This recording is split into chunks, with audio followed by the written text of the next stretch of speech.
It's the public hearing of the Committee of the Whole regarding bills number 170195, 170196, 170197, and resolution number 170213, bill number 170198, bill number 170199, and 170200.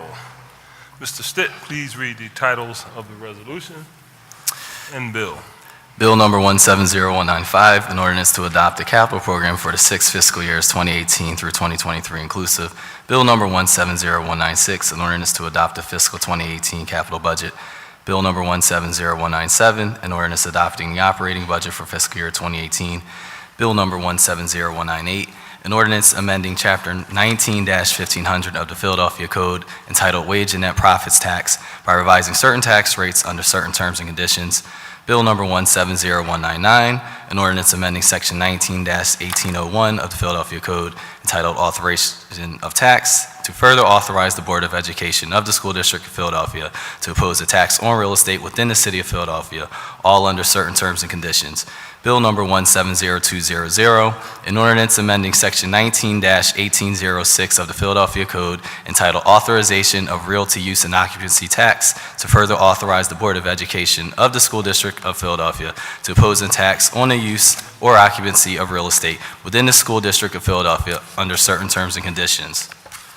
Resolution number 170213, resolution providing for the approval by the Council of the City of Philadelphia of a revised 5-year financial plan for the City of Philadelphia covering fiscal years 2018 through 2022 and incorporating proposed changes with respect to fiscal year 2017, which is to be submitted by the Mayor to the Pennsylvania Intergovernmental Cooperation Authority, the authority pursuant to the Intergovernmental Cooperation Agreement, authorized by an ordinance of this Council, approved by the Mayor on January 3, 1992, Bill number 1563-A, by and between the City and the authority.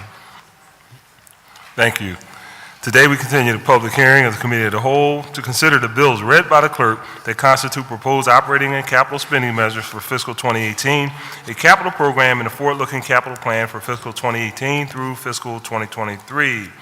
Mr. Stitt, today we will hear testimony from the following city departments: Revenue Department, Board of Revision of Taxes, Revenue Tax Bills, and public testimony later on today. Mr. Stitt, the first person to testify is Commissioner Breslin. Good morning.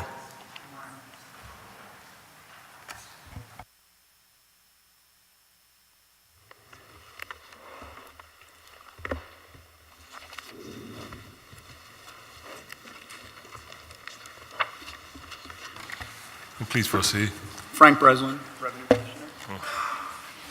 Good morning, Council President Clark and members of City Council. I am Frank Breslin, Revenue Commissioner and Chief Collections Officer. Thank you for the opportunity to offer brief remarks. With our diverse and dedicated workforce, the Department of Revenue will collect more funds in fiscal year 2018 and have more people in our assistance programs than any year before, with virtually no change in general fund operating budget. We're able to do this with ongoing improvements in our policies and procedures and investments in technology that allow us to work more quickly, accurately, and strategically. The easiest way to collect is for a taxpayer or water customer to simply pay on time, which more than 9 out of 10 Philadelphians do. And we owe it to these hardworking individuals, families, and businesses to provide them with great customer service when they have a question or want to make a payment. In fiscal year 2017, we made things easier by offering free e-check, the fastest, easiest way to pay, implementing a new kiosk system in the MSB concourse to make visiting us in person easier, launching a new website in partnership with the Office of Data and Digital Transformation that is easier to understand and navigate and is available in dozens of languages, starting the procurement process for e-billing, participating in more than 75 community outreach events this past tax season, with more coming throughout the year, moving towards providing receipts with more information about how payments are applied. Although we have faced technical challenges deploying these new receipts, Councilman Jones's support and encouragement helps focus our resources on this effort. Implementing the beverage tax with comprehensive outreach and electronic filing and payment, initial collections are strong and we are on track to meet revenue estimates. To help those entitled to relief or who need some accommodation to meet their obligation, we've taken a number of steps, including creating 2 new positions to lead our efforts to enroll all eligible individuals in tax and water assistance programs. And we are ready to launch TAP this summer. TAP is the new affordable rates program for low-income water customers championed by Councilwoman Sanchez. We're piloting a new payment plan at the suggestion of Councilwoman Bass for businesses with terms selected by the taxpayer to make it easier for businesses to get back on track. We're streamlining application processes and tax credit requests for programs like the CDC, which Councilman Green had advocated for improving the ease of access for CDCs and business partners. And we're managing a successful outreach campaign for the Earned Income Tax Credit and supporting free tax preparation for more than 20,000 Philadelphians. We appreciate all members' support in this effort, and particularly the advocacy of Councilman Dom. And while we are making things easier for those that are doing the right thing or need assistance, we are simultaneously getting smarter and tougher when it comes to identifying and collecting delinquent debts. We have launched a data warehouse that puts information from revenue, other city agencies, the Commonwealth of Pennsylvania, and the IRS into one place. So far, we have generated $19.8 million on collections and new initiatives, like using federal tax returns to identify Philadelphia residents not registered for the school income tax. This effort has brought in $4 million for the school district. We're closing loopholes and tightening the rules to ensure that everyone pays their fair share. For example, legislation sponsored by Council President Clark and members Taubenberger, Squilla, Gim, Blackwell, O'Neill, Parker, Heenan, and Reynolds Brown ensured that everyone, from the first-time homebuyer to the corporate real estate conglomerates, need to pay their fair share of realty transfer tax, closing the loophole for creative approaches in large, complex transactions to avoid the tax. We've reduced the number of delinquent real estate accounts and the amount due to the lowest point in years, using an array of tactics including sequestration, behavioral economics, increasing the frequency of our billing, and increasing the use of collection agencies to ensure all accounts are acted upon quickly. The Philadelphia beverage tax was not the only new initiative for the department this year. We are proud of our progress, but new programs are never without growing pains. We have partnered with the Land Bank to support their acquisition of delinquent land. Unfortunately, there were instances where parcels were accidentally not caught in time to prevent being sold at sheriff's sale. Our agencies have developed new business processes and timeliness for submissions to prevent this in the future. Our new cashiering system, while functioning well today, had technical issues that led to delays in payment processing. We apologize for the problems that this caused water customers and taxpayers. In each of these cases, we have learned and have adjusted our business processes to prevent them from happening again. While challenges remain, the Department of Revenue has made progress in fiscal year 2017 by nearly every measure. More dollars collected on time, more people enrolled in assistance programs and payment agreements, and fewer delinquent accounts. With your support of our budget request, we are on track to continue these trends in fiscal year 2018. Thank you for the opportunity to testify today, and I'm happy to answer any questions. Thank you very much for your testimony, and good morning again. Morning. So, I'm sure you've heard that I've been somewhat critical of the Revenue Department. If you haven't, you must have had your head in the ground, because I've been banging you guys quite regularly. I've heard. And as a result of some of the decisions made in your department, it caused us to call for a hearing that subsequently got postponed because I think I had to go to Harrisburg or something. And in looking into your department, and it expanded to OPA and law, we actually have a book about this big, and I don't think it would be appropriate for me to get into all of that today, particularly given the fact that my colleagues would pretty much run me from this table because I'd be taking up all of the time. So we had, in the process of scheduling a separate hearing to deal with the many, many, many problems that we had both with revenue, with OPA, and with law, and some of the things that we found in this very, very exhaustive analysis of the way you're operating. So I say all that to say that I'm actually not going to ask you any questions today. I'm going to save all of our questions for a time and when we can focus solely on the information that we put together in this very big book. And I think the book is coming down so I can show you so you can be prepared. And something I don't like doing, but it's just that it got to a level where the lack of responsiveness, the lack of understanding as it relates to our ability to interact with your department is like stunning. But again, I'm not going to get into it today. So with that, I'm going to call on Councilman Greenlee for the first round of questions. Thank you, Mr. President.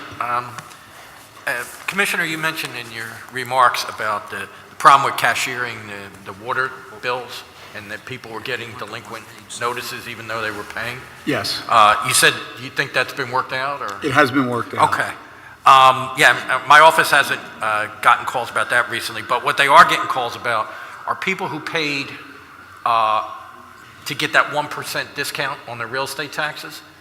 And this is a number of people, this isn't just one or two, that are saying that they're getting delinquent bills for that 1%, even though they paid before, whatever it was, February 28th or whatever it was. Right.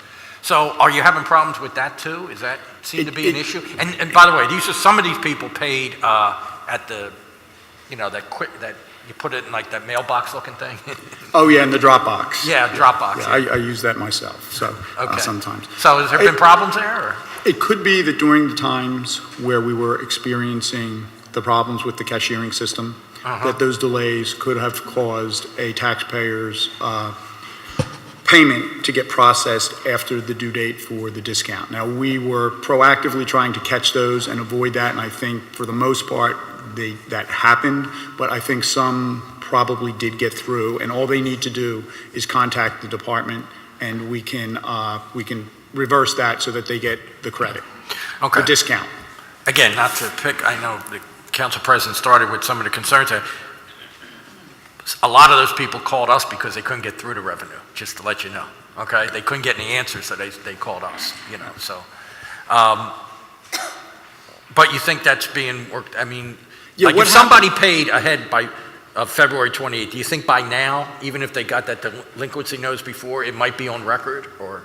Yes, the payments should all be on record. And on time, so that And on time. delinquency will be taken off? Yes. What we had was, to explain the problem, we had a upgrade in the software system. There was perceived to be a low-risk upgrade, that when we did the upgrade, it actually brought the system down. And that was right at our peak time. We proactively worked to get the system back up as quickly as possible, but during that brief period, and it was a few weeks, we were slow in processing payments, and that has been resolved. The software is up, the cashiering system's up and running, and the good news is with the new cashiering system, there's a lot of advances in technology, and it'll actually help us speed processing up in the future. Okay.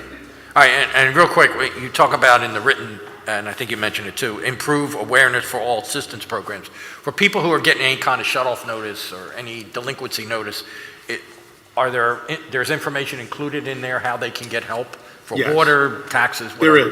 There is. There's information there. There's information on our web page. We brought in. I'm talking about the bill, when you get a bill. Yes. Yeah, okay. It is? Okay. All right, thank you. Thank you, Mr. President. Thank you, Councilman. Chair recognizes Councilman Jones. Thank you, Mr. President. Commissioner and staff, thank you for coming today and offering your testimony. A couple of quick questions. Over the past 3 years, are revenue collections up or down or neutral? Revenue collections are up. Say that again. Revenue collections are up. Do you know the percentage by which we are collecting revenue? Are those increases?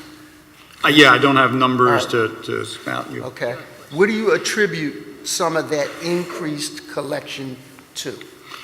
I think it's an array of things. One is we've been working strongly to increase voluntary compliance. So we're making it easier to pay. We're doing a lot of outreach. We're also making it easier for those who need assistance to get into assistance plans and to come in and get into payment arrangements. So that brings people into compliance, keeps them paying. And then for those that we can't nudge into voluntary compliance, we're getting tougher with our collection tactics. So, and when I say tougher, it's just more predictable. People know that things are going to happen and basically what is going to happen. In the dungeon known to many as MSB Basement Concourse, has the waiting time for payments gone down, or how's that been working? Waiting times have improved greatly in the concourse, mainly due to a new kiosk system that we brought in last year. So now what taxpayers can do when they come into the concourse, they log into a kiosk, put in their demographic information, name, account number, information. They actually can enter a phone number, their cell phone number. So what ends up happening is the system sends them a text message when it's their time to be seen. So now they can take care of other business while they're down there and not have to fear missing their turn. And also, the system constantly updates in how long the wait time will be. So before you came in and you kind of logged in and you didn't know, you signed in at a desk and you didn't know how long your wait time would be. But now you're told, and it's constantly up on a screen, so your number comes up, you see how long your wait time is, you kind of see where you're at in the queue. As I said, you can leave, and so it's improved wait times, but it's also improved the customer experience, because when they're there, they know what's going on, they know when they'll be seen. So I'm glad to hear that. Short of going to the dentist or the DMV, I think that was the worst punishment I ever had back in the day. So I'm glad the customer experience is improving. Can you provide those wait time shrinkages and also increases in revenue collection to the president, and he can share that with us? We can. At your next anticipated hearing. A couple of years ago, we put in a resolution, several. One dealt with direct deposits and the stories about paper checks not being deposited. Do you, particularly for our receivables and reimbursements from the Commonwealth of Pennsylvania, has that been improved? Yes. Our new cashiering system, one of the great benefits of it now is that we can get checks into the bank quicker. There's something called Check 21 where we don't have to actually send paper checks to a clearinghouse to be processed. We can send digital images of the checks, and we retain the checks, and ultimately they get destroyed. That gets checks in the bank quicker. And so that time, do we receive interest payments, increased float, or what do you call it? Sweeps? Yeah, so it would get money into the bank quicker, which gets it into our account and gets it earning faster. Can you give that information pre and post, what the difference has meant to revenues to the city? The answer is yes. Yes. Yeah, there you go. The time, yes, we'll get that to you. All right. Absolutely. So my itemized payment for seniors, to know the difference when they pay $1, how much is going to the actual bill, penalties, or interest. And I know you had some software, hardware. When can we anticipate its debut? Very shortly, as a matter of fact. Soon and very soon? Or, Well, we just had and send one, if you haven't received it yet, I'll make sure that you get it. We just got our first draft of the receipt and what it looks like, and we want to get it to your office so we can get your input to make sure that what we have right now is what you perceive when you I'm sending it right to my seniors who complain and let them give you the input, because one of the questions becomes is, people in general and seniors in particular don't always understand, well, I gave you $100, right, and you telling me I still owe $100. And sometimes that calculation of interest, penalties, and past due is not clearly understood. And if you highlight that, it gives them a better opportunity. I'm going to send it to them to get feedback. And that's what the new receipt will do. The new receipt will show the total amount paid and then break it down between tax, interest, and penalty, and do that for every year. If it's a delinquent payment for multiple years, it'll break it down by year. If it's just for a current year, it'll show the current year. So it's detailed. My final question is on the sugary drinks tax, which I understand we're going to get some visitors testifying on that tonight, I was told. But tell me how you are fairly and precisely calculating what those revenues, when you go out or have people come in for audits, how are you addressing, because there's stories of bootleggers coming across the bridge with sodas from Jersey, but how are we dealing with that? So the enforcement side of this, it's a little early for full-blown tax audits because we only have a few months of filings in, 3 months of filings. But what we do is we have investigators on the street.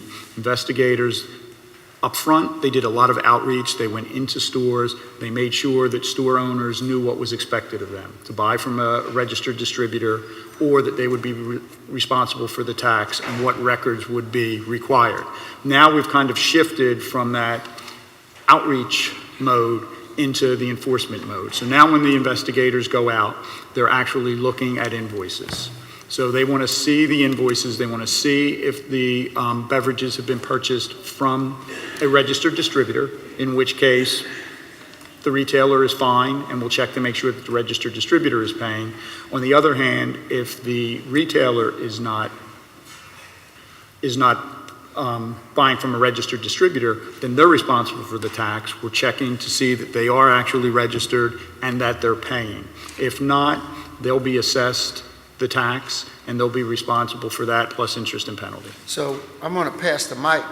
One of the complaints I've gotten from the public is that small stores, some of them unregulated, are charging for items that should not be charged under. So 100% juices are getting the sugar added tax. So equally as readily as we want to get our money in the door, we don't want to penalize people in the community to be unfairly taxed for things that they shouldn't. Thank you, Mr. President. Thank you, Councilman. Chair recognizes Councilwoman Parker. Thank you, Mr. President, and good morning to each of you. Let me start with noting that over the past 2 months, we've been having some budget briefings and town hall meetings in the 9th Councilmatic District. And when we go through the $4.3 billion spend, and we talk about the revenue being generated, we notice that 18.5% of it is from residential real estate taxes. With that being said, tell me the total amount of delinquent residential taxes that are owed to the city of Philadelphia. Do we know the total amount of residential delinquent taxes? We do. Yeah. So what we'd like to hand out is actually some information pieces. And I'm Marissa Waxman, First Deputy Revenue Commissioner. And what you'll see on here is information about the amount of still delinquent real estate tax revenue, and we break it down a couple different ways. So on here, you'll see sort of what status it's in terms of whether it's in a payment agreement or not. And then at the bottom right on the front page, you'll see the types of properties that owe. And so 22% of the properties that owe are owner-occupied residential, but 70% are other types of residential that are non-owner occupied, and we can update you with the dollar figures that are attached to those, because you're right, the number of properties is almost inverse to the dollar value that they owe.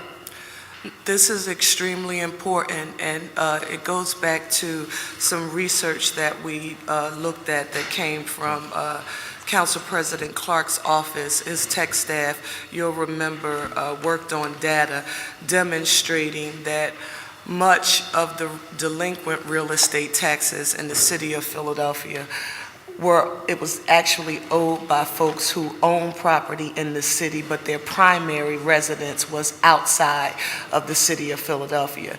And with that being said, I appreciated it being mentioned in the 5-year plan on page 271. It references some legislation that we were able to champion during my tenure in Harrisburg that gave the city of Philadelphia the tools it needed to place liens on the properties of people whose primary residence was outside of the city. But we were challenged in court, and last year it was still too new to sort of quantify its viability or value. Can you give us an update on how we've been using that tool? Yes, we've been using that tool. As you stated, last year we were just really at the onset of transferring judgments outside of Philadelphia to Pennsylvania properties for those owners. To date, we have over 1,000 real estate tax liens in place for over $1 million. And one of the, I think, perfect examples is we have a property, one particular situation where an owner has multiple properties in Philadelphia, owes well over $100,000 in delinquent taxes, and we've transferred the liens to that owner's residence outside of Philadelphia in Pennsylvania, where the property is valued well over $1 million. So we've got that transferred to their home, and we've done that now on, as I said, over 1,000 properties, and we think we're going to really start seeing those pay off. The money is just starting to come in, so we haven't seen huge results in terms of collections, but I think that's another powerful tool to put in the toolkit. Thank you. Let me follow up now on the number of homeowners that are receiving relief. And again, when you hear me talk about that legislation that was passed, we called it the Tax Fairness Package, the LOOP program that council enacted, the Enabling Authority. We passed that in Harrisburg so that we could have the LOOP. We know Councilman Johnson and Squilla and others advocated passionately for it. Tell me about, when you look at LOOP and the homestead exemption in the city of Philadelphia, tell me how many Philadelphia residents do you believe are not taking advantage of this opportunity? And where are they?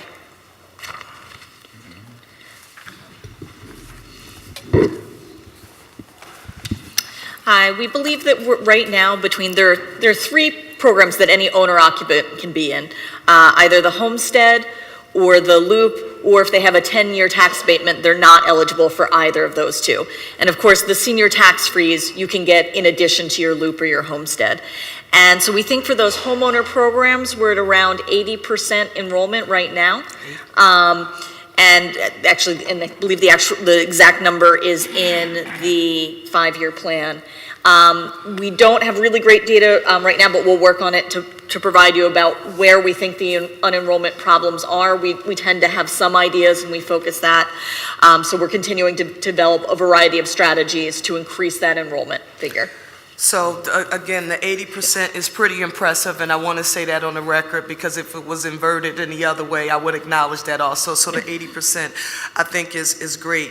However, with that in mind, 20% of our residents are not taking advantage of it. So if there are any sort of innovative ways that we can partner together to make sure, especially if we know by district how many more families or homeowners could be benefiting from LOOP, how many more could be benefiting from homestead, it would be great if we can target that. My final question for this round, and I did ask it last year, is how many commercial properties, and we know that there are loopholes and sometimes people slide through the cracks, but I do want us to notice and acknowledge it for the record if it's occurring. Do we have commercial properties that are receiving a homestead exemption or LOOP benefits? And we know in the past there have been some. I just want you to give us an update on what corrective measures we have in place and how many do we know of have benefited? Yes, so I don't have the actual numbers in front of me, but I can give you the background on the program. So we have our compliance unit doing audits on homestead and loops. We look for things, just as you said, properties that may be zoned commercial, other indicators that, that the loop or homestead exemption is not properly being taken, and then we do audits. What we basically do is we contact that taxpayer, ask for proof, and if they're unable to supply the proof, then we remove the exemption from that. And I can get numbers to you of how many we've looked at and what the stats are on that. Please forward that information to the president so it can be distributed to council members, because if you want to see some Philadelphia homeowners go through the roof, talk to them about a commercial business owner taking advantage of the homestead exemption and or loop, and they, because they're struggling, may have had to enter into a payment arrangement just because they're trying to do right and pay their taxes, and then they find out that a business is taking advantage of an opportunity that is meant for long-term owner occupants and regular Philadelphia homeowners. And I'll come back, Mr. President, on the next round. Thank you, Councilwoman. Chair recognizes Councilwoman Kiona Sanchez. Good afternoon, or good morning, still morning. I want to respect the context in which the Council President started the meeting, that we will have an independent hearing specifically on some of the revenue strategies. But I think it's important that a couple of pieces be brought to the table, because I too have been critical, not of the people, because I work very closely, but of the policy, and since we're policymakers here. And you put it in your testimony, the issue of combining real estate and water to do foreclosures. Do you think, as a city with the poverty rate and working poor that we have, that we should be foreclosing for water debt to homeowner occupied properties? I think that right now, in the context that it's being presented, it's not meant to apply to homeowners, owner-occupied properties. I think the context that we want to start sheriff sales for water is in terms of commercial properties, which really hasn't been done. There's some really high-value delinquencies out there that really seem to be prime for this tool, and I think it would be...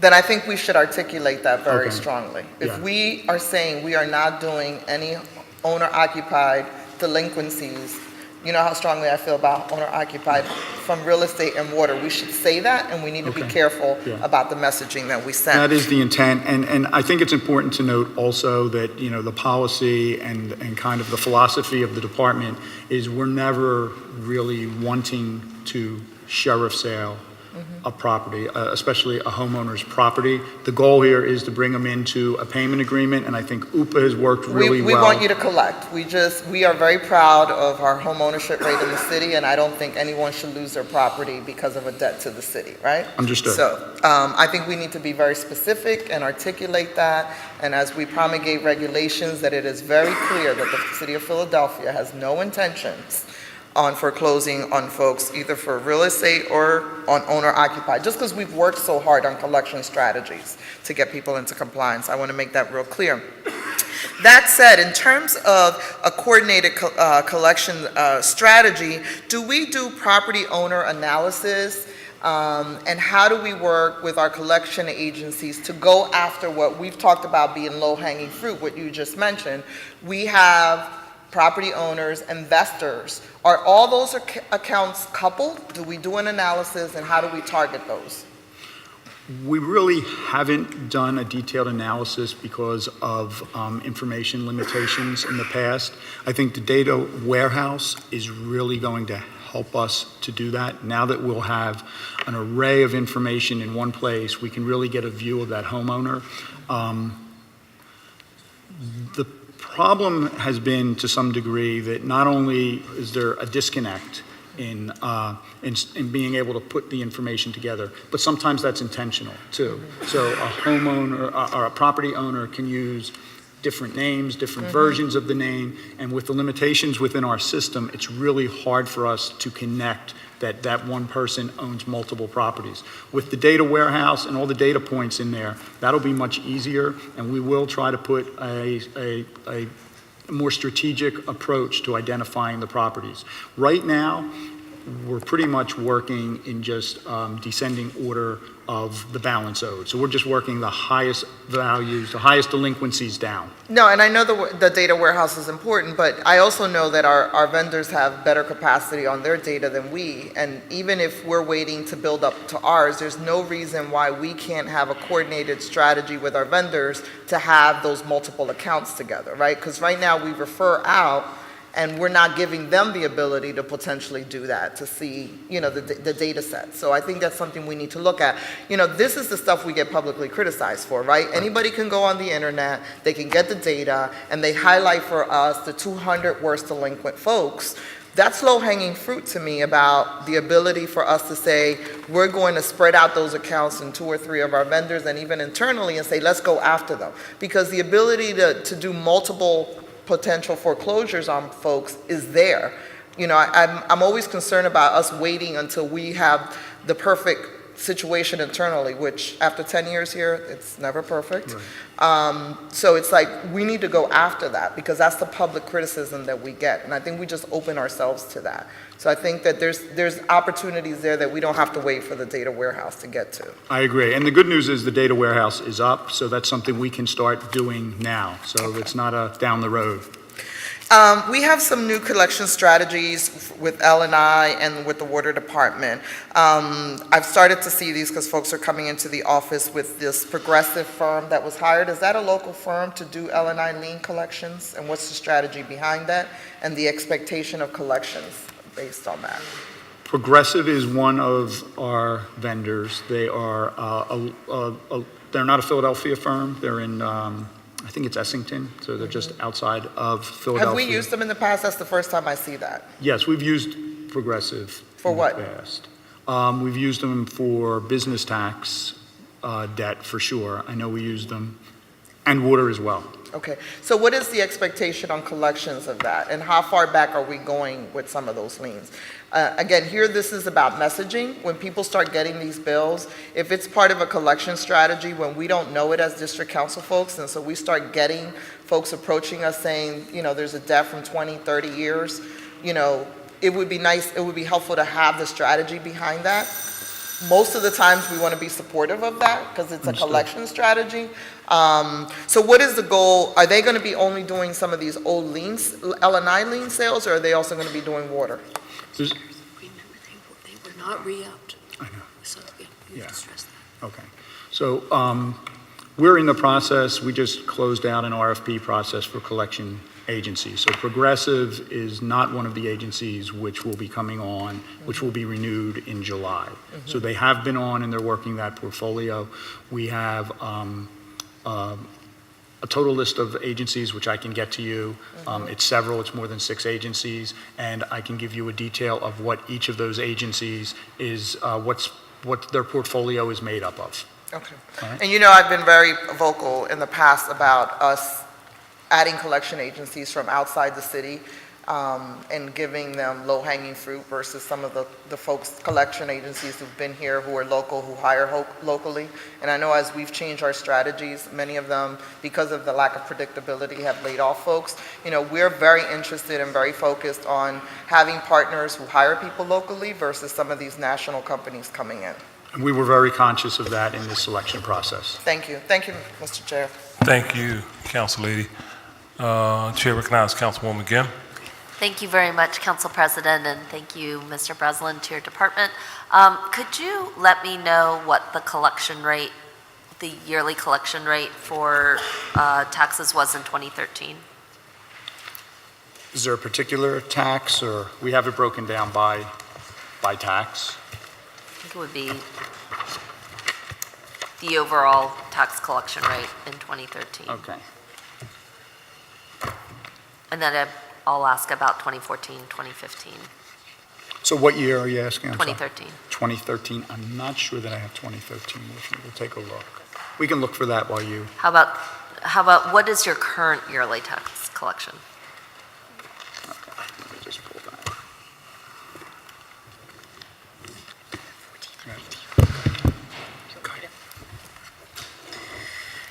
Hi. So we have the information for calendar year 2014. Within 1 year, we were at 95.74% across all the taxes, plus a couple side fees like commercial trash. And within 2 years for calendar 2014, we were at 99.06%. For calendar year 2015, the within 1 year collections were 93.8%, and the percentage collected to date, which is about 2 years for the, or not even 2 years for the calendar year 2015, is 98.87 at this point. And we can happily break that out by tax type. And if we were to just look at property tax rates, what would that figure look like over those 2 years? Sure. For real estate tax, calendar year 2014, the 1 year collections rate was 93.53%, and collected to date is 97.64%. Then moving on to calendar year 2015, the within 1 year, we're at that 94.22, so a slight increase. And then to date on the calendar year 2015, we're at 96.32%.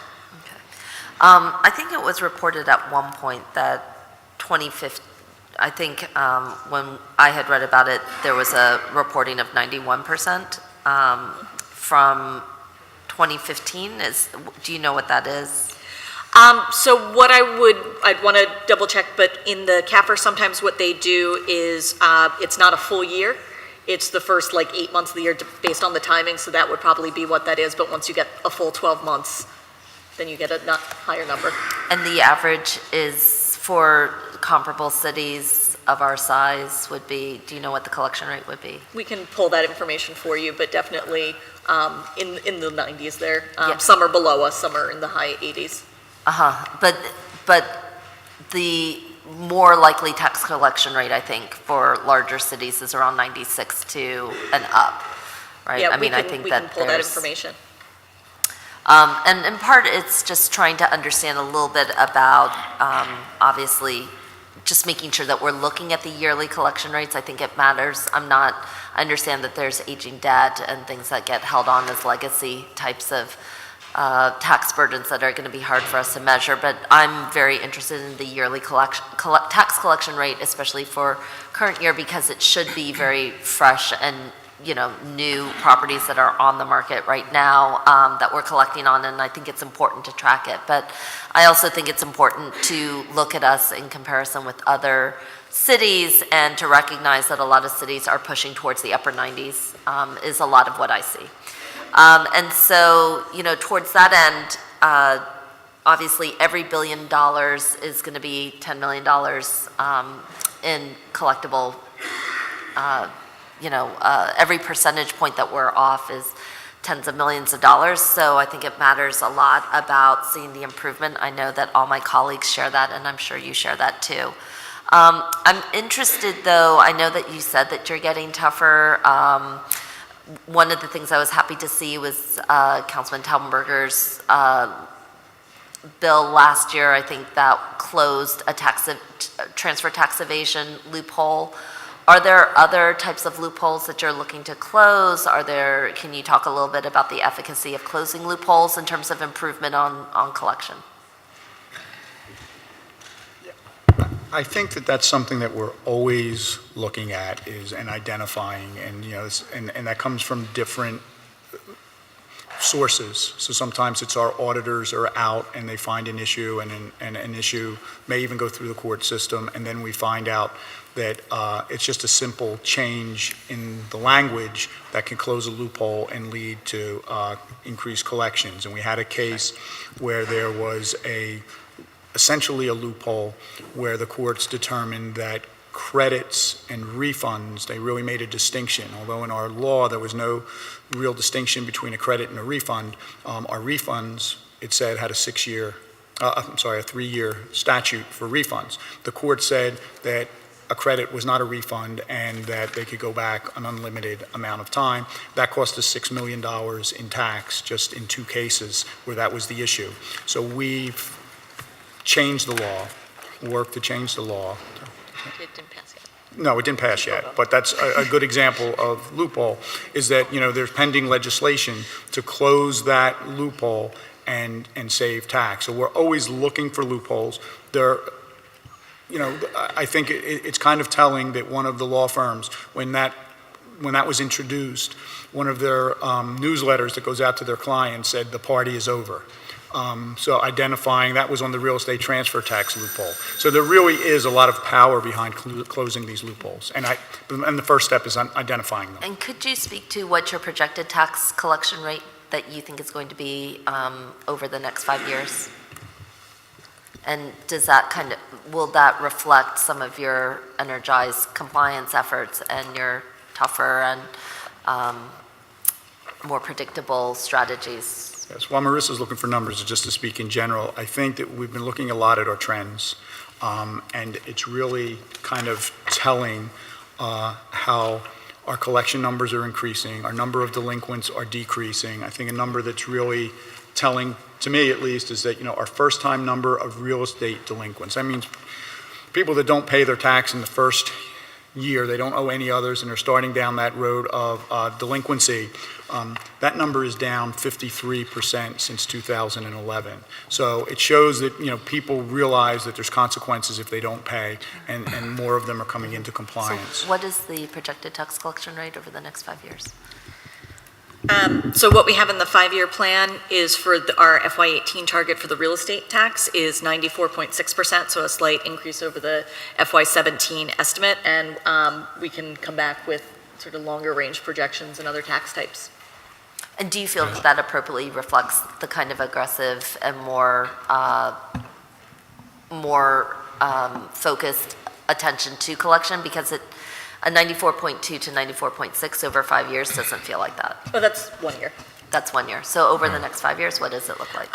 So we don't have that with us, but we can go and look forward and see how that works. And are you going to plan to have a projected tax Council lady. collection? Yeah. Councilor, you, if you could. Okay, I'm trying to get the answer to the original question that I asked at the first outset, which is what's the overall tax collection rate that you're trying to get to over the next 5 years? If you guys could answer And her yeah. original question, we can. And I will come back to other stuff on the second round as well, Right, but great I'm trying answer. to clarify what that answer is. So we don't have a projection now for what the overall for all tax type projection collection rate is. It's something we track what it is, but we don't have a projection for what it will be, but we can look into that. Okay, thank you. Thank you, Council Lady. Chair recognizes Councilman Down. Thank you, Council President. Good morning. Morning. First, I want to just thank your team, and all of you there, for your cooperation this past year. You've been very cooperative with my office and myself, so thank you. And secondly, I just want to mention that in your request of city money, of your $30.492 million budget, you're only asking for $50,000. That's a good thing. But I also want you to think about over the next few years, technology can play a big role in the work that you do. And how can we implement more technology to create more savings in your department? Because I think one area of the city where technology can really help is in collections of taxes and revenue. And I'm looking at your report card, basically, and the report card for me, in one area, is your statement, the one-pager that has all the taxes listed, what's delinquent as of March 2017 versus last year, March 2017. And, it's better, but I had some questions on some taxes that are worse, and maybe you could just explain that. Example, the earnings tax is up. It was delinquent in March of $3 million, it's now delinquent $12 million.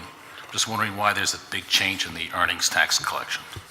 The reason for that is we did a big earnings tax initiative through utilization of the data warehouse. So we're actually increasing the delinquency there by doing assessments, and it will take some time for that money to roll in, but that has been a very successful compliance initiative. So it's important to note that sometimes the numbers are really affected by our compliance efforts. When we do a very large compliance initiative, we will bump up the receivable, and then there will be some time until the collections essentially catch up to that. Okay. How about on realty transfer tax? I know last year in March it was 2.3, now we're up to 8.2.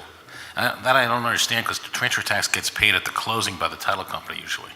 Right. So, Is that enforcement, that you're going after people? That's what's causing that to be? we do. We do enforcement, and with the transfer tax, when we do enforcement on some of these very large transactions, it can only be, one or two transactions Right. that really skew those numbers. Is that the same for UNO? Because the UNO was 8,500,000 last year, now it's up to 12,200,000. Is that similar?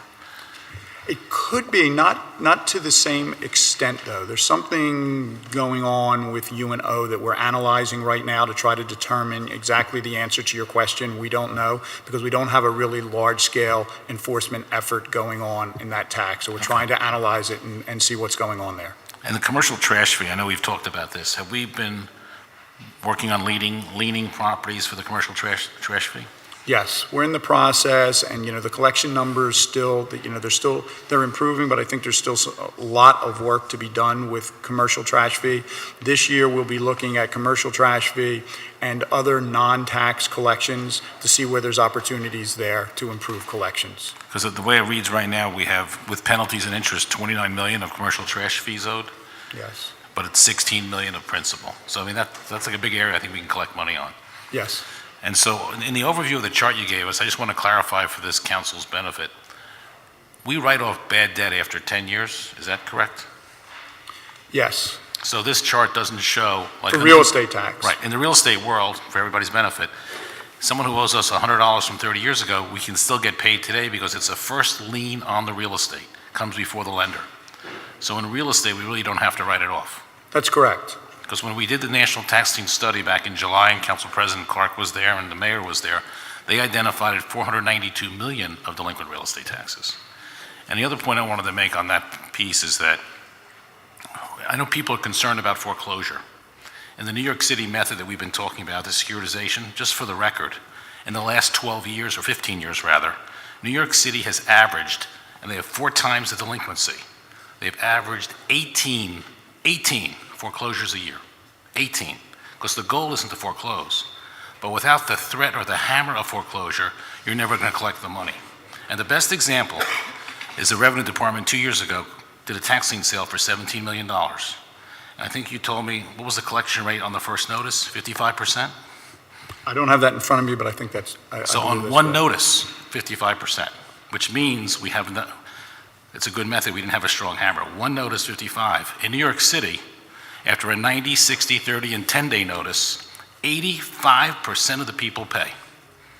Pretty amazing. Our experience on that was, I think, on those, and Marco, correct me if I'm wrong, but I think we generated $17 million on those pilot lien sales, and most of that money came in from payments before the sale of the lien. So It's the threat of the notice that gets people to pay. that's true. In New York City, 85% of the people pay after 4 notices, which, by the way, if we did that, it'd be phenomenal.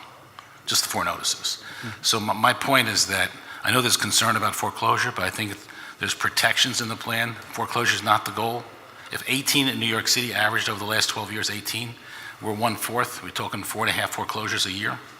And without the threat of some problem down the road, you're never going to have people pay. It's never going to happen. So you need that hammer. You need the hammer. And by the way, I think it should be in all areas of collection, because you said 94%, 93% of the citizens of the city pay their taxes. And I think you said in the report, we said 50 to 60% of the delinquency is commercial investment property owners. So who are we protecting? We should aggressively go after it. So as you probably know, I know the administration knows this, I am a big supporter of us doing our own process of collecting the delinquent taxes.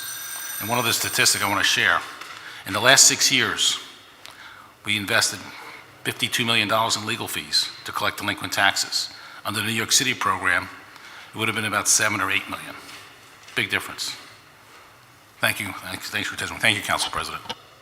Thank you, Councilman. Chair recognizes Councilwoman Bass. Thank you, Mr. President. You're welcome. Good afternoon. Good morning. How are you? So I had a couple of different questions. Number one, I wanted to thank you, Commissioner, and your entire team for all of the work that you've done on tax collection, revenue collection, and we've had such an issue with it here in the city of Philadelphia for such a long time. It's really refreshing that we can have a conversation about something that is concerning to us, and that you have taken action on that. And so I just really wanted to thank you for that. I know we've been talking probably for over a year now about collection and what we could do better. And, we sat down and we talked about payments when someone walks into a municipal services building and they talk to some folks and, there was no standardized practice in terms of collection. And so if I walked in and I owed the city of Philadelphia $5,000 and I had $4,000, there's no guarantee that that $4,000 would be accepted. It might be, well, you need the whole $5,000, or it might be, we'll take $4,500, but we won't remove any penalties or interest or anything. And so I think that in the progress that we've made, we've really come a long way. And again, I just wanted to thank you that with business customers in particular, it's no longer arbitrary in terms of what's going to be accepted and, how that, what the process will be. It is now a standardized process for every person walking in the door. It doesn't matter if, let's say if I'm having a bad day and maybe I don't feel like, giving you the best deal possible, the process is standardized. And so I just really wanted to, number one, thank you for that. You're welcome. I also wanted to talk about this standardized process now moving into individual tax accounts, because I know that it's actually the case for business customers, but it's not necessarily so for the average Joe walking in on the street who owes the city of Philadelphia money and may not have all of the funds in hand at that time and is told, sorry, we can't help you. So is there a plan afoot to address that issue as well? There is.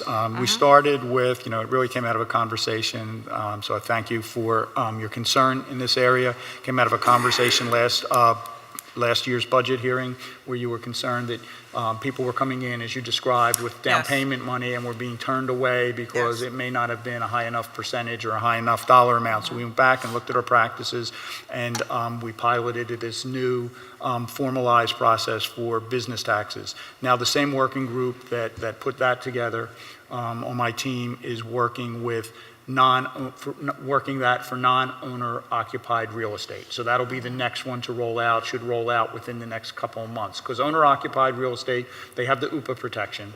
So they're fine, that's all formalized, it's based on net income. Business taxpayers that come in now have the new, the business agreement format, Sure. and now we'll have it and rolled out for non-owner occupied real estate. And really the goal here is to get this rolled out across all taxes, across all types of taxpayers. When do we expect that to be in effect, that we'll have, a standardized policy and procedure across the board? I would hope by the time we talk again at next year's hearing that all of that will be in Next place. year? That long? Well, that it'll all be in place, but maybe Okay. sooner, but I don't want to overpromise and underdeliver. Okay. But like I said, the one piece we have in place already. And the reason I talk about it in a longer length of time too is kind of we're piloting it. So we really want to do some comparisons to see how this affects delinquencies, how this affects breach and default rates, because the goal here is if we make the payment terms manageable for a taxpayer, then they're not going to breach, and they're going to be able to stay in those payment agreements, and it's going to help our overall delinquencies and reduce the breach rates. But, so that's the theory, but we actually want to measure that and see if it works in practice. Okay. And one other quick question, just going back to the business customers. So if a business customer walks in today, that like across the board, no matter who they talk to, they're going to get the same information. I just Yes. want to be clear about that. Okay. Yes, let me qualify that though, so that you fully understand. It really depends on, it's formalized, but it depends on, there's different terms depending on where they are in the process. So if somebody comes in and Yes, it's a yes, first-time no, I'm aware. delinquent, that may be different than somebody who has had multiple agreements in the past and Right. defaulted. But even that has been standardized. It all has been standardized. Right, because when we sat down and worked on that, I remember that you had said, well, the policy is this for this person. If they've missed multiple payments, then the policy now becomes this. If they have this percentage down, that's how this factors in. It's very well scripted, so there's no variance in terms of the information that's provided. That's correct. Okay, super. One other thing I wanted to mention to you was, was collection of the liquor by the drink tax. And one of the things that we've been working on in my district and really throughout the whole city of Philadelphia is on stop and goes, which I assume you're familiar with, Mr. Commissioner. These establishments which sell, they're supposed to sell food and be restaurants, but often they're just liquor establishments. So they usually sell beer and snacks. And in some cases, they sell shots of liquor as well. And so one of the things that we found was that they don't fit the real requirements to be a restaurant. 90% of the ones in my district don't have restrooms, which they're supposed to have for their customers. They don't have, a variety of food. They might have one item of food, noodles or something like that. And they don't have the things that a standard restaurant would have. It's really just, again, a liquor establishment. So, and I'll be brief because I know I heard the bell ring. But for years, we know that Revenue was unaware that this liquor sale was now occurring in these establishments. And so if they were unaware that, that they're selling shots of liquor, there can't be any enforcement or collection. If you don't know it's happening, then you can't collect. And so I had a question in terms of what have we done to address the collection that was occurring? Are we going back, let's say, to Cindy's beer hoagie takeout and saying, Cindy, you've had this liquor license since, 2008. We only started collecting from you in 2016, so we know that there were liquor sales in between. Are we addressing that issue, and are we addressing the overall issue of liquor by the drink sales, which of course goes to our school district and is so very important? Right, so there's a couple of issues there. First, in terms of the look back, we have the ability to look back. We have a 6-year look back for filed returns. Generally, we do 3-year under audit, but we can do, essentially, we can do an unlimited look back if the taxpayer was doing, willful non-filing, and, there's other statutes. So my answer there is if we find it, we can go back. We can go back as far as it existed. In practice, we'll do 3 years if it's just a mistake. We'll go at least 6 years or further if it's something that was willful. In terms of the selling the shot by the glass, that is really hard for us to identify through an audit process. We will if we see that for some reason they're buying liquor. So one of the things that we use the data warehouse for now, but we were doing even before the data warehouse, was we get liquor LCB information. So we see liquor purchases, and we can kind of do markups on that and assess. So if they're buying liquor, we know they're selling liquor, and if they're not registered, we'll assess that. Is that being done across the board? It is. Okay, It so is. all establishments that have a liquor license in the city of Philadelphia, you're checking to find out how much liquor they're buying and how much tax revenue is generated into the Yes. city? Okay, very good. Thank you, Okay, Councilman. thank you. Chair recognizes Councilman O. Thank you, Council President. Welcome.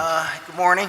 Good morning. I just have one question. I'm not really clear on this, so I'm just looking for information. Regarding the revenues related to the sale of sodas, I have been told, without really a basis to know this, but what is the role of the city in doing its investigation? For example, the concern that I hear is that the city will send inspectors to a business, look at the receipts to try to see that the sodas, for example, were bought in Philadelphia, and then take a look inside the store to see if there's any proof that sodas were bought outside of the city without paying the beverage tax. Okay. Well, I think that when our investigators go out, they certainly do a site inspection to see what products are being sold. And then they will request the invoices to see if essentially those products match up, because there could be a product that is being sold that does not appear on the invoices, and then the question would be, where is that product being purchased? Has the Revenue Department typically done these type of site inspections? I mean, this is new for soda, but it's done other types of inspections, I suppose? It is. It's kind of routine for our investigators when we do it in different contexts. Sometimes they just do a commercial corridor and they'll just go into businesses to check licenses, to see what products are being sold, see if there's any products being sold that are subject to a tax that establishment is not registered for. So it's really just a little bit of a variance on what our investigators have done. But it sounds to me like it's something new. In other words, if I were a city inspector, I might want to take a look at what items are being displayed, look at some accounting to make sure that everything, there isn't too much of a cash business going on.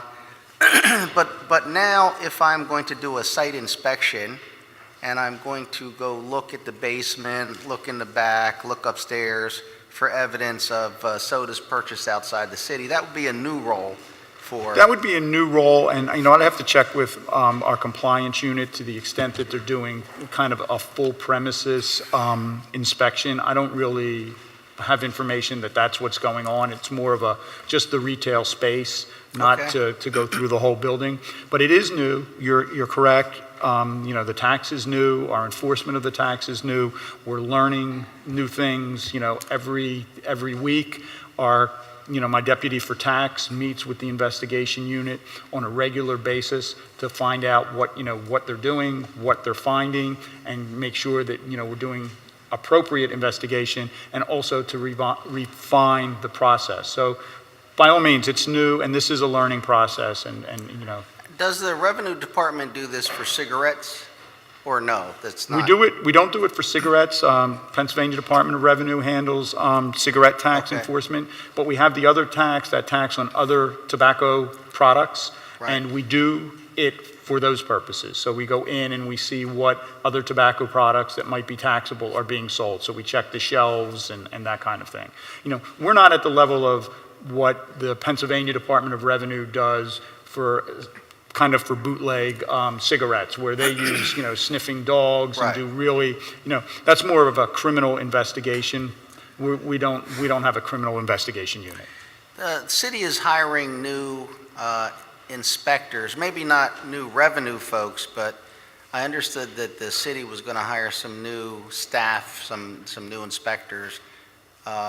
Is that falling under revenue for these type of searches? I think the inspectors that you're referencing are under L&I, that L&I is, I think I saw maybe during their hearing that they're hiring new inspectors. We have already hired our investigators, our additional staff for the beverage tax. So they've gone through their training, they've been on the street. I talked a little earlier about, our philosophy for the enforcement. It started as really outreach, to go out, and we wanted to assure that the retailers knew what was expected of them and what their requirements were. So the same people that are now doing the enforcement on the back end were the ones out there doing outreach and informing. So it wouldn't be unusual for a retailer to have met the particular investigator when they were doing outreach, and now for that same investigator to be back there saying, okay, we talked about what you needed to do, now it's time, I need to see the invoices. So they really know what's expected and they know the process. Right. I'll just, from a policy point, just give my 2 cents on this topic. The soda tax, it's it's there. It presents some difficulties, because you can buy sodas outside the city and they didn't pay the tax.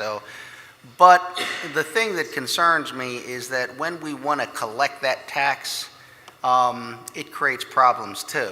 And I'm very concerned that we don't cross a certain line. I know people may get away with something, but I think it's worse if we start having government officials inspecting, going back, looking through things. A lot of people live in the businesses, above the businesses, and it just creates a real big misunderstanding. Me personally, I never liked the aggressive use of stop and frisk, because you're violating people's constitutional rights, and at the end of the day, for whatever crime you stopped, you got a whole bunch of people who won't work with the police, who don't trust law enforcement.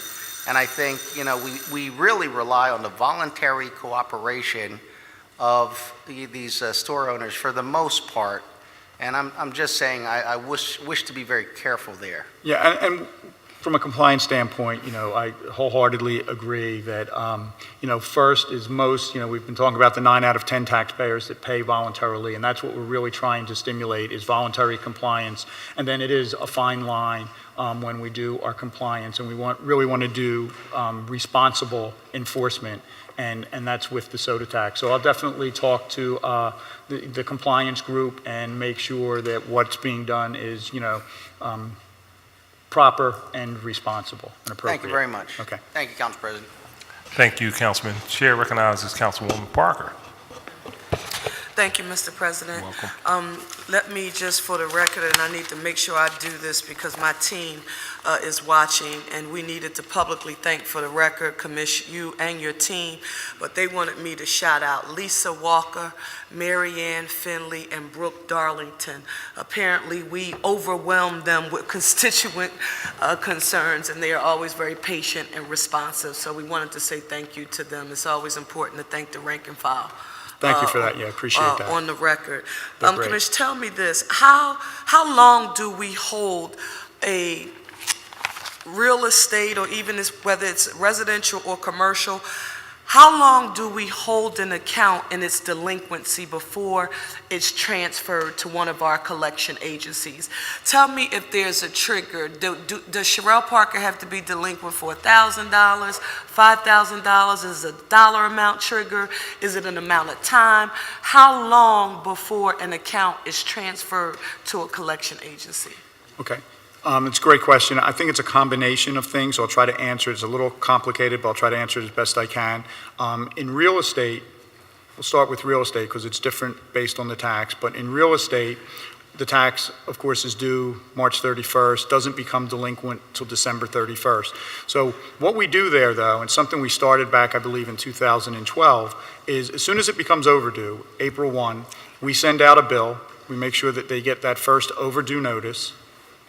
And then, once they've had time to respond to that overdue notice, we put those out to a collection agency. We use 2 collection agencies for that process. The collection agency works that account, works that delinquency until December 31st, so they have it while it's overdue. In November of that year, we send out a notice, or the collection agency send out a notice that basically tells the delinquent what's going to happen if they don't pay by December 31st, which is it becomes delinquent, there's going to be legal fees attached, all of the bad things that will happen once it becomes delinquent. If that delinquency isn't paid by December 31st, comes back to the city. We have some internal processing to do. We have to place liens, do what we need to do, let them know that we're going to put it out to a law firm, at which point we essentially, not exactly evenly, but we divide that up 3 ways. Some we keep internal in the law department to work, and then a third we put out to one of our co-counsels, and another third to the additional co-counsel. And then they'll work that as co-counsel to the city. So they'll work the legal process of collection.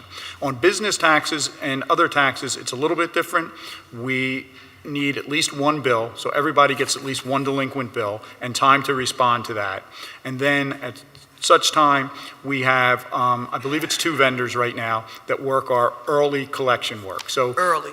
So we want to get those out as quickly as possible. We've had some, it's not as easy as it would seem to kind of get these out systematically and regularly. We're working really hard to do that, and we've been getting better at it. The goal is, and I hope to be there this year, is that every month, or at the latest, you have to have a volume of delinquency to warrant a monthly referral. But if not monthly, then every quarter, all the new delinquents, everyone who's become delinquent, has received 1 bill and hasn't paid by the due date, they would go out. So constantly going out to delinquents. And then we're developing the strategy. So, we have vendors who work the early collection stuff, and then basically 9 months to a year, maybe less, they work it. We have to analyze the data. Then it comes back in and goes to a new vendor. So we basically recall it and get it out to a new vendor. Because with the thinking that if you didn't collect it in that 6 to 9 months, then, maybe somebody else needs to work that, and we put it into a different. So that's kind of Again- how things work, but the theory here is get it out, get collection action as soon as is feasibly possible. And we wanted to note that for the record, because as I look at this data that you reference here today, and I think about particularly the long-term owners in the city of Philadelphia, and, if I appear to be a tad bit biased relative to this constituency, I am. Well, we want all of the growth and new development that we can get. There is a base of Philadelphia homeowners who've been that real estate tax base for a long time. And these are the people who their home is their primary number one asset. Many of these folks are home poor. That's how we often refer to them. And they've said, Sherelle, we don't know what we would do if we couldn't have an agreement. And we just want to make sure that we're being as aggressive as we possibly can and in a timely manner collecting from those, across the board. Finally, I want to say to you, the e-file and the e-pay options, the technology, it was mentioned, and you can reply to us in writing, but I want you to tell us about the credit card processing fees. I've just had angst about them when you have bill pay systems, and it's not just for the city of Philadelphia, but if you use a bill pay system with our utilities, there's usually an additional fee. And I believe that our fee, and you'll correct me if I'm wrong, we have a 2.5% credit card processing fee associated with the e-file and the e-pay. My ask of you is to see whether or not, and I don't know if it will be possible, but some credit card companies may waive all of the fees or a portion of the fees for nonprofits. So if I owed a nonprofit and wanted to pay using my card, in some instances it's waived. I don't know if government is too big of a customer for them to consider waiving for us. I'm just asking if we would make the ask on the record and forward the response to the council president so he can distribute. Absolutely, and that's timely information, because right now there's an RFP out for potentially a new vendor to do our e-pay. So we'll be selecting a vendor and negotiating the price in the coming months. So it's great timing for that comment. Thank you. Thank you, Councilwoman. We're going to do Councilman Johnson, and then we're going to take a quick break so we can go over to the Veterans event and come back and conclude revenue. Chair recognizes Councilman Johnson. Thank you, Council President. How you doing, Commissioner? Good. How are you?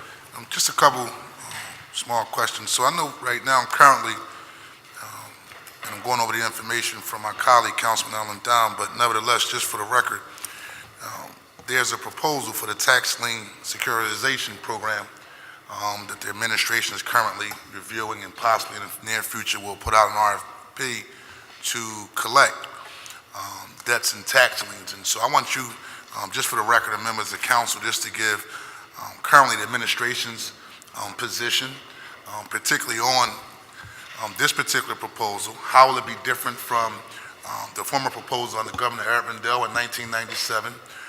Two, how are we protecting owner-occupied residents? Three, in the event that some of these liens are accidentally placed, so what's the safeguards in place or the process to actually address those issues? And I want to get an overview of this trust that will be created. Who will monitor that trust? Like, who's appointing the people to sit on the trust and make sure, first and foremost, that individuals who are owner-occupied units still have the same rights as they were if they didn't, to make sure that their homes aren't actually taken. That's it. Okay. So first, we've been, the Department of Revenue has been looking at proposals from various vendors. There's a lot of different models out there for lien sales. So we've really been trying to look at those models, figure out what works best for us. It's complicated. I think things, to one of your points, things are much different than 97. I mean, just the data, analytics, it's a totally different world today. What we're able to do and with those analytics, the capability makes this a much better process than it was back then. One of the other things is that, you mentioned really the New York model that Councilman Dom has mentioned, which is the securitization model. It's the model that New York has been using. Coincidentally, they started that in '97 or around then, so the same time that we did a lien sale. They've continued to use that. So they've had great success with that. To Councilwoman Gims' point, they've been able to get that first year pay up to like 98%. So we're really analyzing what we're doing and the progress that we're making, and comparing that to these models and specifically that model, and to see where the lift is for us, if there's lift, and where that will take us. But while we do that, we have the same concerns that you have. We want to make sure that homeowners are protected. One of the big pieces of homeowner protection that may be different than New York is that we have UPA here, which is a great protection. I mean, bottom line is anyone who's UPA eligible, at least at this point, I don't see them really being a candidate for securitization. So that is, that could change, but right now, the way I would understand it is they wouldn't be a great Under what candidate. circumstances would it change?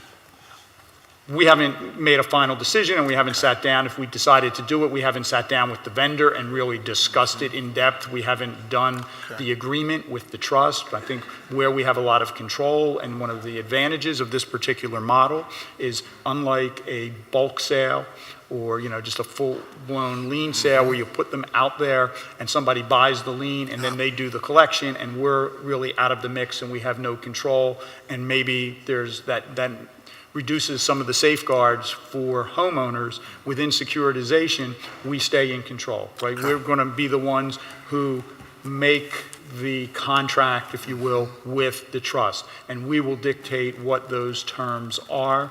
And as I said, as we see it right now, I think UPA is the big relief. We want that to be the case. As I said earlier, to Councilwoman Sanchez, is that we don't want to be, the goal here is not to be selling properties. I think the councilman made a great point of how few properties actually went to sale in New York under using the securitization model. So that is not really our goal. It really is to drive people either to pay or to get into payment agreements, and UPA is really a great tool. I mean, we worked really closely with council, the Revenue Department and the Law Department, and others worked for about 18 months, it seemed like longer, but 18 months to come up with UPA so we could put those protections in place. They're valuable. We value them as a department. We brought on administrators to help people get enrolled in these. That's really where our mindset is. So I think, I think we're aligned there. And the trust, what would the trust look like? Who's appointing who to sit on the trust? I don't know all the details of that at this point, and how that would be structured, but definitely, again, it's essentially a contract and agreement between the city, the trust, the servicers, and we have a lot of say in that, and we would want to build those protections into the trust. So I just wanted to say for the record. I'm sorry, but I missed one other point. Sure. I don't want to, you also asked if something goes into the trust. And that's a great point. If something goes into the trust in error, and we know that can happen, errors can happen, we would have the ability to pull that back out of the trust. Good. And we would either have to put a replacement property into the trust, or we would have to give compensation for the value and pull that back out. Wait, back that up. Explain just those last two parts about the compensation or replace another So if property. we put a property into the trust and it's part of the agreement, then the way I understand it in the New York model is then we have the ability to say that shouldn't have gone in, we want to pull that property out, and then we replace it with another property or some value for that.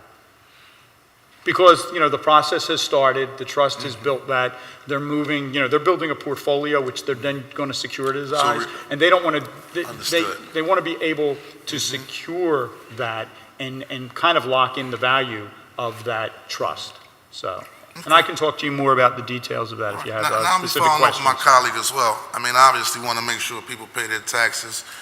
We also want to do the carrot with the stick approach, which I clearly understand.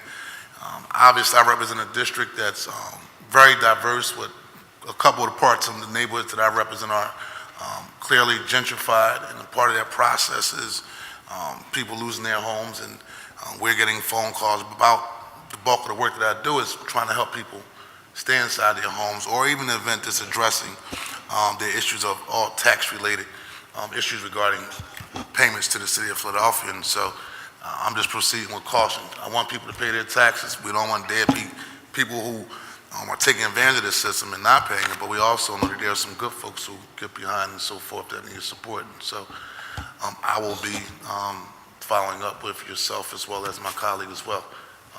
Thank Moving you. forward. Thank you. Thank you, Councilman. We're going to take a brief recess. We got to go pay our tribute and honor to our veterans, and we'll be back. Okay. Probably be about a half an hour.